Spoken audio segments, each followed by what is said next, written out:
The forward selection strategy is the reverse of the backward elimination technique. Instead of eliminating variables one at a time, we add variables one at a time until we cannot find any variables that present strong evidence of their importance in the model.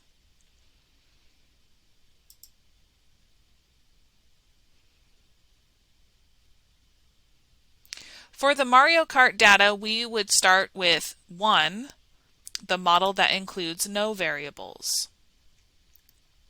So in other words, we would just start with the intercept, and the model would be that the price, the prediction price, is $47.43.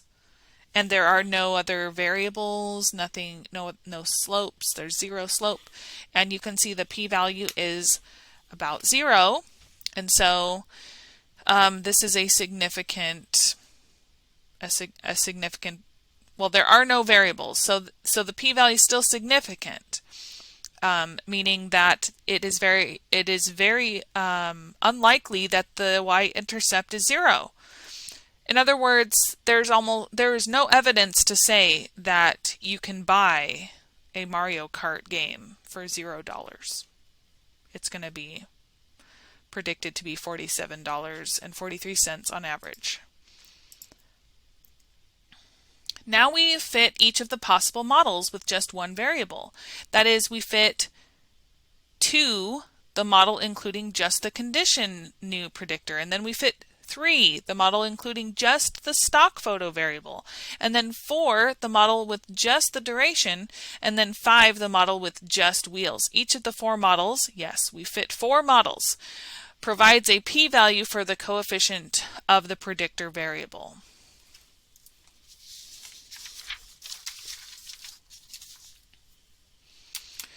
So model 2. So we still include the intercept, but now we add the condition new variable, and we see the p-value for that is still 0. Model 3, we replace the condition new variable with the stock photo variable, and we see the p-value is still significant. 0.0173 is less than 0.05. So this one is significant. This one is significant.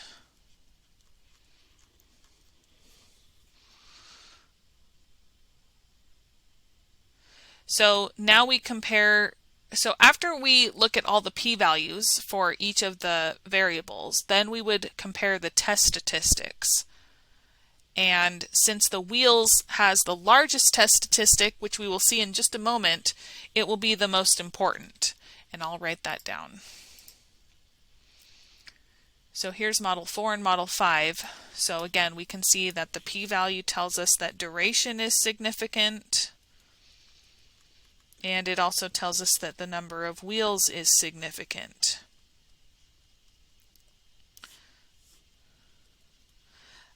Okay, so like I said, after we go through all the p-values, then we now compare the test statistics.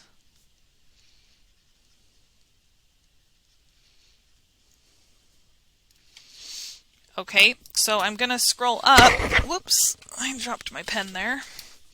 Okay, so now I'm going to scroll up and look at the test statistics, the t-values. So for model 2, the condition new has 8.66, stock photo has 2.41, duration has negative 4.76, and wheels has 15.77.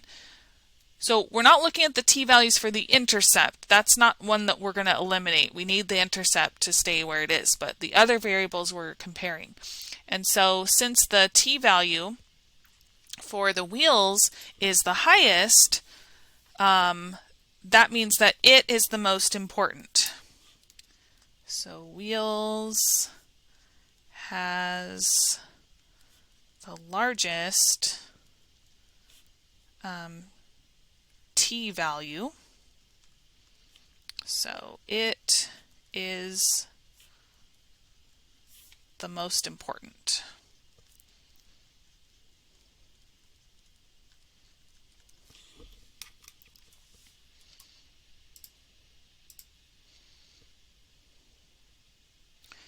So out of these four variables, the wheels variable had the smallest p-value and the largest test statistic.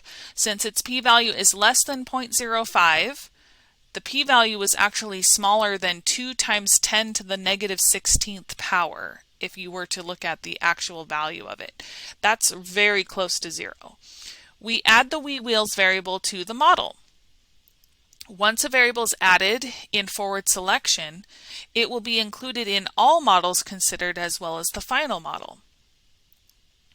Since we successfully found a first variable to add, we consider adding another.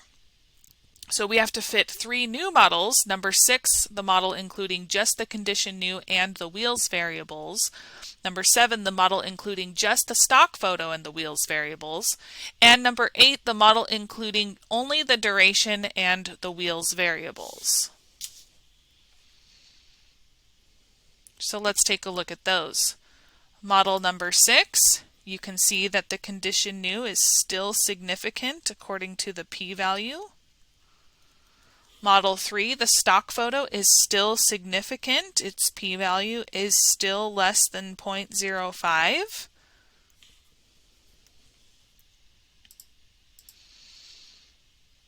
And Model 8, the duration is still significant because its p-value is less than 0.05. So then we take a look at the test statistic. So duration has a test statistic of negative 2.56. Stock photo is 3.08. Condition new is 6.04. So condition new has the largest test statistic out of the second variables in each model.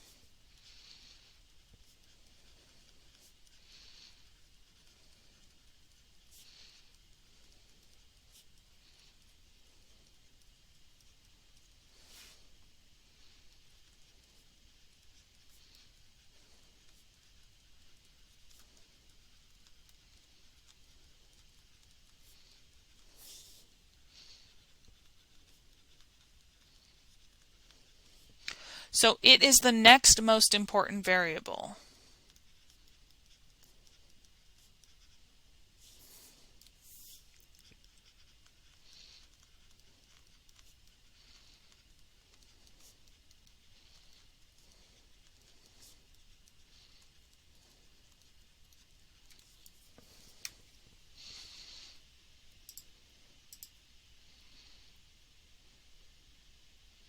So of these models, the model with the wheels and the condition new variables had the lowest p-value and the highest test statistic for its new variable.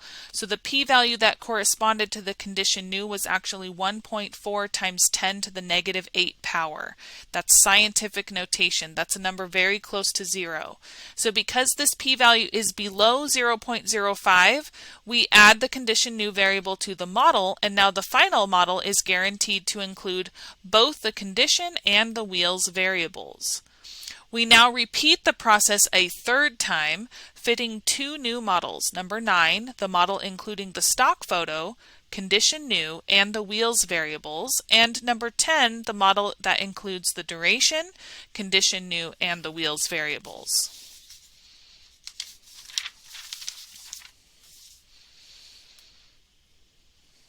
So here they are.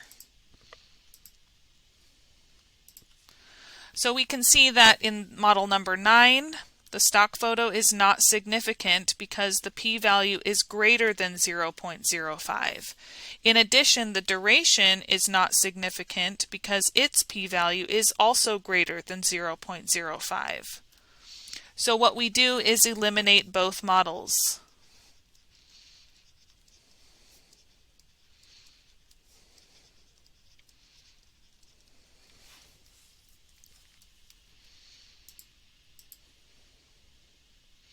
The p-value corresponding to stock photo In Model 9, 0.2747 was smaller than the p-value corresponding to duration in Model 10, which was 0.6817. However, since this smaller p-value was not below 0.05, there was no evidence that it should be included in the best model. Therefore, neither variable is added and we are finished. Notice that the final model is the same as that arrived at using the backward elimination strategy. This will not always be true, so they will not always match. The backward elimination strategy begins with the largest model and eliminates variables one by one until we are satisfied that all remaining variables are important to the model. The forward selection strategy starts with no variables included in the model, then it adds in variables according to their importance until no other important variables are found. In fact, there is no guarantee that the backward elimination and forward selection strategies will arrive at the same model. It is worth noting that there is also no guarantee that either strategy will arrive at the overall best model, especially when there are hundreds, thousands, or even millions of variables to check. Fortunately, we will consider only a few variables at a time. We will consider models with only a few variables at a time. You should probably input that word there. We will consider models with only a few variables in our class. For 50 variables, if you could check 1 million models a second, it would take you about 36 years to look at all 2 to the 50th power possible models. For 100 variables at 1 trillion models a second, it would still take about 40 billion years to check all possible models. Good luck with that. It is often impossible to consider all possible models, so the best model cannot be guaranteed. Fortunately, backward elimination and forward selection will give us pretty good models to use.